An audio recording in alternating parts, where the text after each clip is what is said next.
بسم اللہ الرحمن الرحیم۔ السلام علیکم۔ آج ایز ابو سو بلو کی دوسری قسط ہے اور میں آپ سے وعدہ کرتا ہوں کہ ایز ابو سو بلو انشاءاللہ اس چینل کی سب سے خوبصورت سیریز ہونے والی ہے۔ پچھلی قسط صرف ایک شروعات تھی، لیکن آگے آنے والی قسطیں شاید آپ کو شاکڈ کر کے رکھ دینے والی ہیں۔ لیکن آج کی قسط میں آنے والے نئے ویور سے میری ایک ریکویسٹ ہے کہ اگر آپ اس سیریز کو اس کی مکمل گلوری کے ساتھ دیکھنا چاہتے ہیں تو اسے پہلی قسط سے دیکھنا شروع کیجیے گا، کیونکہ تبھی یہ سیریز آپ کو اپنی پوری شان و شوکت کے ساتھ نظر آئے گی۔ اور جو میرے ریگولر ویورز ہیں وہ سب یقیناً آج بہت زیادہ ایکسائٹڈ ہوں گے، کیونکہ آج ہمارا سدرۃ المنتہا کی طرف کا سفر اپنے اگلے فیز میں داخل ہونے والا ہے۔ پچھلی قسط کے اندر میں نے آپ کو ایک انتہائی زبردست اور ایک بہت ہی پاورفل حدیث سنائی تھی کہ نیل اور فرات یہ ہماری دنیا کے دو دریا ہیں، لیکن حدیث کے مطابق یہ دونوں دریا در حقیقت سدرۃ المنتہا کی جڑوں سے نکل رہے ہیں۔ اور سدرۃ المنتہا کیا ہے؟ چھٹے آسمان کے اوپر لگا بیری کا ایک بہت ہی عظیم الشان درخت۔ اور ہم نے اپنا یہ سفر اسی حدیث کی بیس پر شروع کیا تھا کہ اگر ہم نیل اور فرات کے سورس تک پہنچ جائیں تو ٹیکنیکلی ہمیں سدرۃ المنتہا کی جڑوں سے نکلنا چاہیے، رائٹ؟ اوکے، ہمارا یہ سفر پچھلے ہفتے شروع ہوا تھا اور سیٹلائٹ ٹیکنالوجی کو استعمال کرتے ہوئے ہم نے پہلے نیل کو ریورس ٹریک کیا اور دیکھا کہ بظاہر تو دریائے نیل لیک ایلبرٹ سے شروع ہوتا ہے اور پھر 11 ملکوں کو کراس کرتا ہوا مصر سے بالآخر میڈیٹرینین میں گر کر ختم ہو جاتا ہے۔ لیکن راستے میں ایک جگہ ایسی آتی ہے کہ جہاں یہ دریا ایکچولی غائب ہو جاتا ہے، اور وہ جگہ کون سی ہے؟ سوڈان میں واقع ایک بہت بڑا دلدلی علاقہ کہ جسے سد کہتے ہیں۔ سد عربی زبان کا لفظ ہے کہ جس کا مطلب ہوتا ہے رکاوٹ، اور سد کی یہ دلدلیں اتنی بڑی ہیں کہ ان میں داخل ہونے کے بعد نیل ایک طرح سے غائب ہو جاتا ہے۔ کچھ پتہ نہیں چلتا کہ لیک ایلبرٹ سے آنے والا پانی کہاں گیا اور کہاں سے دلدلوں کا پانی نکل کر نیل میں شامل ہو گیا۔ لیکن ایک سوال تو یہ بھی ہے کہ سد کی ان دلدلوں میں پانی کہاں سے آ رہا ہے؟ اب بدقسمتی سے ہماری سیٹلائٹ ٹیکنالوجی یہاں پہنچ کر ہمارا ساتھ چھوڑ دیتی ہے، کیونکہ وہ ہمیں سد کی دلدلوں کے نیچے لے کر نہیں جا سکتی۔ لہٰذا اگر ہم دلدلوں کے نیچے جانا چاہتے ہیں تو اس کے لیے ہمیں ایک اور ٹیکنالوجی کا سہارا لینا پڑے گا، اور میں نے آپ کے لیے وہ ٹیکنالوجی بھی ڈھونڈ لی ہے۔ لیکن اس سے پہلے کہ ہم سد کی دلدلوں کے نیچے اتریں، ہمیں ان کے متعلق کچھ باتیں پہلے سے جاننی ہوں گی۔ مثلاً یہ کہ دلدل بیسیکلی ہوتی کیا ہے، اس کے اندر اتر کر ہمیں کیا کیا چیزیں دیکھنے کو مل سکتی ہیں۔ اوکے، دلدلیں یا پھر ویٹ لینڈز کسی ایسی زمین کو کہتے ہیں کہ جو ہر وقت پانی سے بھری رہتی ہو۔ پانی کی وجہ سے دلدلوں کی زمین نرم ہوتی ہے اور کوئی اس میں کھڑا نہیں ہو سکتا، نہ وہاں کوئی کنسٹرکشن ہو سکتی ہے، بلکہ دلدلوں کی زمین پر اگر آپ پاؤں بھی رکھ دیں تو دھیرے دھیرے آپ اس کی زمین میں ڈوبنا شروع ہو جائیں گے، دھنسنا شروع ہو جائیں گے۔ لیکن یہاں ایک بات سمجھ لیں کہ دلدلوں اور سیلاب والی زمینوں میں فرق ہوتا ہے۔ سیلاب والی زمین میں تو پانی آتا ہے، کچھ دن کھڑا ہوتا ہے اور پھر چلا جاتا ہے، لیکن دلدلوں میں پانی ہمیشہ موجود رہتا ہے۔ دلدلوں کا اپنا ایک ایکو سسٹم ہوتا ہے، یعنی دلدلوں میں جو گھاس، پودے اور ویجیٹیشن اگتے ہیں وہ دلدلوں کے علاوہ اور کہیں نہیں اگتے۔ اس وقت ہماری دنیا میں سوائے انٹارکٹیکا کے کہ جو مکمل طور پر برف سے ڈھکا ہوا ایک بر اعظم ہے، سوائے اس کے اس وقت باقی 6 کے 6 بر اعظموں پر دلدلیں یا پھر ویٹ لینڈز موجود ہیں۔ لیکن ہو سکتا ہے کہ اس پوائنٹ پر آپ نے ایک بات سوچی ہو کہ اگر دلدلوں میں نہ تو کنسٹرکشنز ہو سکتی ہیں اور نہ ہی وہاں کوئی چیز بنائی جا سکتی ہے اور نہ ہی وہاں کوئی کھڑا ہو سکتا ہے، تو پھر اللہ تعالیٰ نے دلدلوں کو بنایا ہی کیوں؟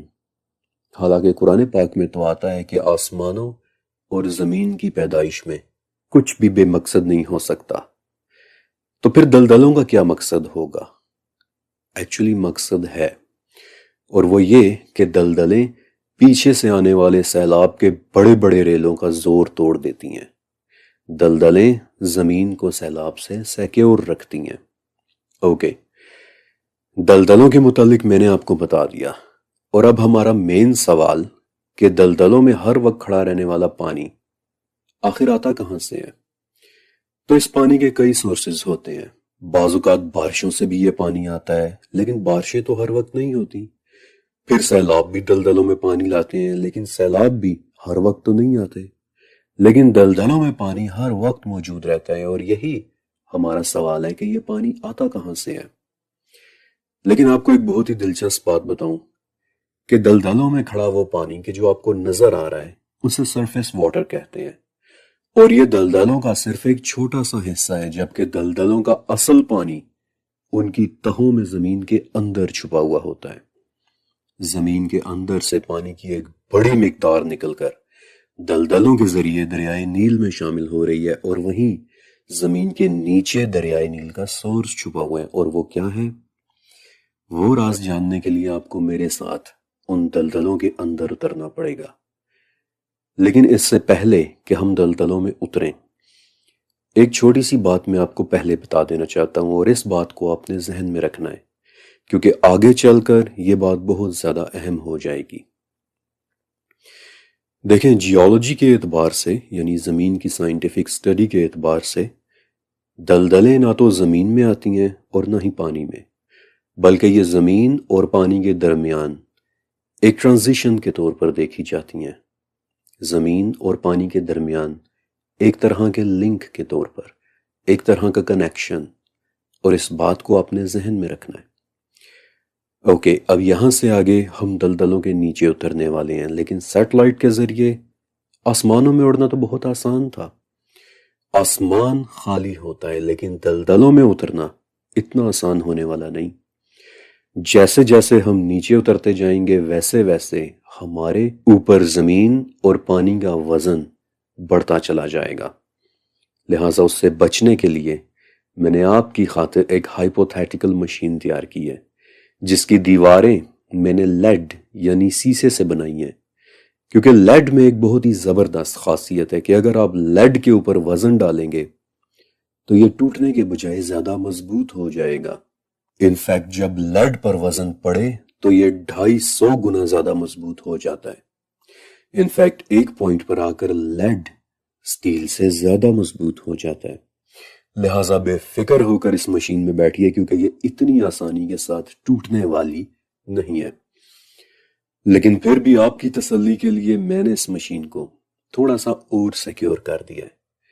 میں نے اس پر کاربن نینو ٹیوبز کی ایک کوٹنگ چڑھا دی ہے، جس سے دلدلوں میں اترنے والی ہماری یہ مشین وزن میں بہت ہلکی لیکن مضبوطی میں اتنی کمال ہو گئی ہے کہ اب ہم اس میں بیٹھ کر جتنی مرضی گہرائی میں چلے جائیں، نہ تو یہ ٹوٹنے والی ہے اور نہ ہی یہ کرش ہونے والی ہے۔